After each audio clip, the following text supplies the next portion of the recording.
Coming up on show 727, we've got a brand new EV kicking off production in China. What is it? Stick around, I'll tell you more.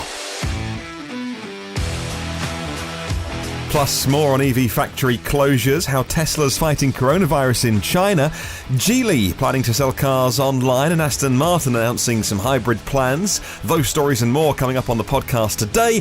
Well, good morning, good afternoon or good evening, wherever you're listening around the world. Welcome to EV News Daily. This is what happened on Tuesday, 24th of March. My name is Martyn Lee, and I've been through every EV story, so you don't have to. Welcome to a new producer via Patreon. That's you, TOMMASO. Thank you very much to everyone who supports on Patreon, making this show happen, allowing me to do this as well, to provide this information for you and for everyone else listening around the world, embracing the world of electric cars and hopefully getting more people excited about them as well. TOMMASO TRINCHIERI, I think I would say your name with a CH. If it's Italian, I think that would be other than TRINCHIERI, I think. Anyway, a new producer. Thank you so much.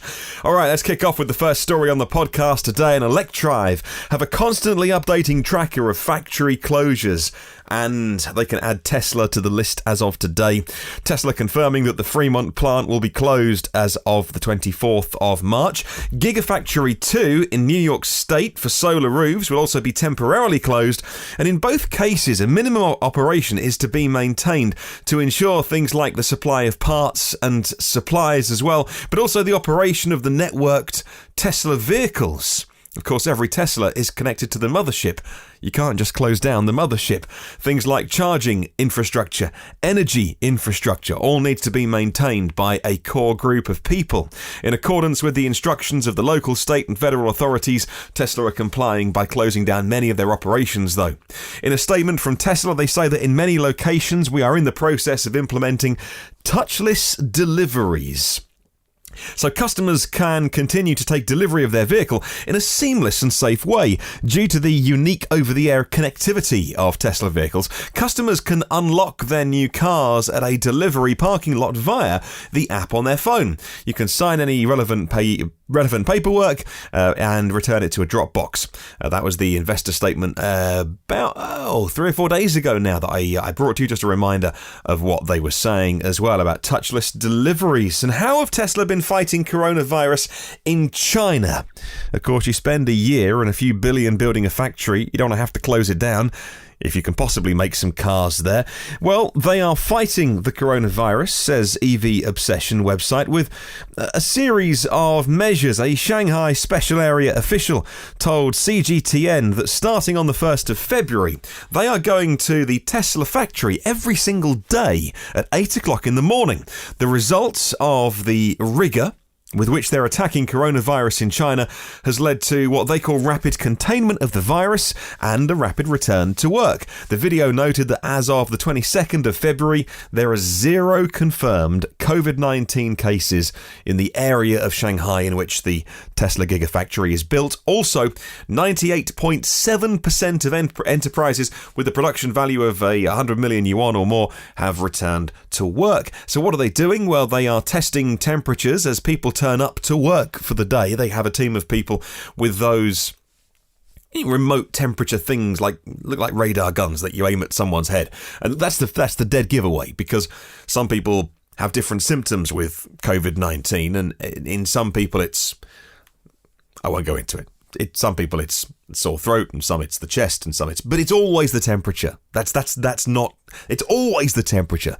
So they're monitoring everybody's temperature. Everyone's wearing masks and gloves and proper equipment, and those masks are constantly being refreshed as well. Not with new ones, but I think they're kind of cleaned in some way as well. So that won't just be the Tesla factory in Shanghai. That'll be every big enterprise, not just car makers as well, to ensure that work goes on. Okay, lead story on the podcast today. Production of a brand new all-electric car has kicked off. It's a really important one as well. And what is it? It is the Polestar 2. This is big news. And awesome news as well. Polestar 2 production has kicked off in China despite coronavirus. They seem to have got a handle on it much better than other countries around the world, although, of course, they were dealing with it much earlier than the rest of us as well. Production of the new all-electric Polestar 2 just commenced at the company's factory in China, reports CarScoop's website. While many manufacturing facilities across China have been closed for weeks, many places remain closed. Many places are also open as well because of the pandemic. Volvo have employed a series of very stringent policies at their sites to ensure the Chinese operations haven't been affected. For example, they also do temperature screenings. They've got a disinfection process. They've got masks for every worker. And the Polestar spokesman saying that not one member of their Chinese workforce has even contracted the virus. And so they're able to start production of a brand new car. All electric, full EV, fantastic investment going in from Volvo's spin-off company, Polestar. And according to Yahoo News, they're not providing the exact number of reservations until they begin the deliveries of the car. Remember, this is just production starting. Not going to start delivering them just yet. It is supposed to start by summer. And again, we don't know where those first deliveries are going to go. And even if summer will be when Polestar 2 starts to be delivered, we know that Europe is on the cards. Obviously, it's a country, it's a Swedish company, so we know that there's going to be plenty of Polestars in Sweden, followed by China and North America. Confirmed to TechCrunch as well that reservations are in the 5 digits, so that could be 10,000 or 99,999, somewhere in between probably. The Polestar 2 was first revealed a year ago in Feb 19, and it's the car that will, for Polestar, go up against Tesla's Model 3. Polestar 1 was a plug-in hybrid car. That was a car that could do 100 miles on battery power alone, and yet it's a plug-in hybrid. Something like a 34 kilowatt-hour battery pack in that, and that's not even the main way it moves. It's got a supercharged, I say turbocharged, but a supercharged and turbocharged probably, gas inline 4 under the bonnet, and the big battery pack, and the electric motors. It's a heck of a car. Not full electric, but a heck of a car. And a heck of a price as well. It was always going to be. It was always going to be their first foray into that world. The Polestar 2 and the 3 are always going to be. The 3 is the crossover, I believe. I think that's the case. Rumours. Polestar 2, though, now in production. Big news. Always a good day on the podcast when we can say that a new EV has gone into production. We love it. It's a bit of positivity around what is, let's face it, quite a lot of negative news at the round at the moment. Let's talk about the parent company Geely. They've launched an online sales system. Well, they did back in February, actually. And since that time, they've sold about 10,000 cars via their online sales system. Of course, other companies like Tesla would like you to do it all. Most of them are done online as well. The system originally had buyers going to the dealers to pick up their cars. But there's a revised system in place to deliver disinfected cars, very clean new cars to people's homes, and give them the keys, not in the way that Tesla have been doing it though. They will put things inside the frunk or the trunk and you can unlock it with the app. No, Geely have gone one better. They've gone to the skies. They're going to deliver the keys to start your car via drone. They will deliver the drone to exactly your location. How, says Jalopnik, you get the keys? They haven't made that clear yet, because in the video they put online, it shows a drone flying over someone's house and getting to the exact location where that person is waiting outside their house, but then the keys are dangling in a little mesh bag underneath the drone. So how do you get the keys? You can't pull the drone down because you're going to get a face full of drone. That wouldn't be very good. You can hopefully it drops the bag, but then you want the keys to hit the ground. Maybe the drone lands and unlocks the little baggie. We don't know. They haven't spelled it out. But good on them for trying. And a bit of innovation in getting your new car. Okay, let's move on. And a company that does really need a bit of good news. Well, Aston Martin disappointed us by ditching, or let's say delaying, plans to produce and sell all-electric cars. The Aston Martin Rapide E and the Lagonda EVs were what was on the roadmap, but of course we know Financial issues are always a big deal for any legacy car maker wanting to go EV. But electrification is inevitable, says Inside EVs. The British company this week teased an all-new 3-litre V6 designed engine, which will debut in 2022. Top-of-the-line versions of Aston Martin models with a new engine will be hybrids, and even plug-in hybrids as well. So we don't get that full electric version, but we do get the plug-in version, which is, it's a good step. Lots of people will suit a plug-in hybrid car. Aston Martin say confirmed today the 3-litre turbocharged V6 will be electrified, an aspect that has been key to the engine's development from day one. In parallel to the tests today, Aston Martin is developing a new range of hybrid systems to ensure that the complete unit will become the most powerful in the Aston Martin range when it goes on sale. And that's what happens with these car makers as well. They add some electrification into their engines, and all of a sudden the EVs become so much better than everything else they sell. It's inevitable. EVs are just better. Let's talk about a plucky little car maker. Let's talk about Morgan. If you don't know about Morgan, do a little Google search after the podcast today, and you'll see a fascinating history of a small, hand-built, handcrafted car maker. The plucky little Morgan EV3 wasn't long for the world, it seems. After 4 years of development, a number of setbacks as well, Morgan is discontinuing the all-electric three-wheeler. A company spokesperson told Autoblog, but don't worry, they're not completely giving up on electrification though, says Motor One.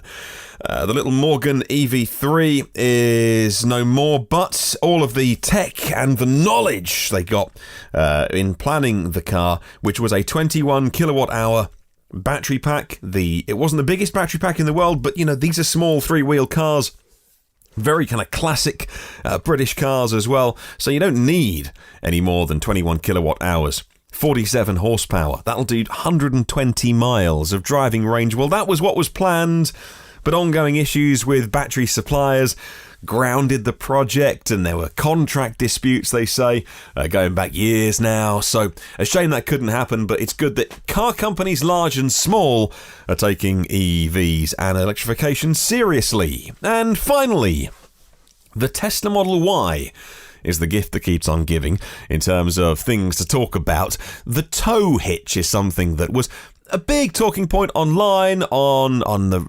subreddits and the forums as well. Can the Model Y tow? Is there a tow hitch underneath all of the bumpers? Because there is a plastic access panel, a rear diffuser panel, that isn't exactly the place where a tow hitch would go. So it was rightly assumed, I think, from most people online, look, it's underneath it. They just haven't told us yet. Tesla flat out denied it. Well, at last, the mystery of the Model Y tow hitch is being solved. Brian from the I1 Tesla YouTube channel showed us what is underneath the rear diffuser panel. In his latest video, says Ex-Auto World, they say that he put his Model Y on the lift, pulled the cover off of the diffuser, not recommended unless you know what you're doing because you could break it, but he pulled this little snap cover off, and inside it's hollow. There's nothing in there, no mounting holes, nothing behind it apart from the crash bar right behind the diffuser cover. A couple of bolts on either side could be used maybe for an aftermarket tow hitch or something, but it's not like you're going to pop off that little plastic cover and behind it is the tow hitch. But why, would be my question, but why have Tesla put a removable plastic cover in exactly the same area where the tow hitch would go? You just wouldn't do that. You would just have a single bumper. You'd have a single rear bumper made out of one piece of plastic. Why is there a removable cover in exactly that place? Even if on the early Model Ys that are getting shipped now, there's nothing behind it. Surely it's there for a reason. And maybe, you know what Tesla are like. Just one day, they won't announce it, but one day, somebody who hasn't ordered a tow hitch will pop off that cover, and there'll be everything that you need behind there to start towing, or at least attach a hitch, maybe some electrics as well. I don't know, but it seems weird that they would put something there. Anyway, that is the latest news for today. Thank you for listening. Hope you've enjoyed the news. Another positive day of EV news, even if, like I say, the rest of the world news isn't always as chipper as it could be. Lots of positivity around the EV world. And a big question of the week this week, I'm asking you, how can the EV community come together at a time like this to support each other? I'd love to know. Please do get in contact. Email at evnewsdaily is my... No, that's totally wrong. I have no idea what I'm saying. Brain and mouth became disconnected there. My email address is hello@evnewsdaily.com. That's hello@evnewsdaily.com. Leave a comment on the YouTube show if you want to. Thank you to the 242 patrons of the podcast, whose generosity makes this show appear in your feed every single day. Well, there are 726 shows in the archive, and that archive is paid for by people like Phil Roberts of Electric Future, Brad Crosby, Avid Technology, Bright Smith for Clean Tech Talent, and now the Porsche. I keep saying the Porsche. I don't know why. It's like the third day in a row I've done that. And now, Porsche of the Village Cincinnati and Audi of Cincinnati East. Thank you very much to all of my supporters. If you want to leave a little review on Apple Podcasts, really helps me grow the show. A little star rating and a few words is always really, really appreciated. Maybe you're working from home, maybe you are staying indoors at the moment, and you've got a little more time on your hands than otherwise. Crack open Apple Podcasts or iTunes, leave me a little review, really helps grow the show. Have a wonderful day, catch you tomorrow, and remember, there is no such thing as a self-charging hybrid.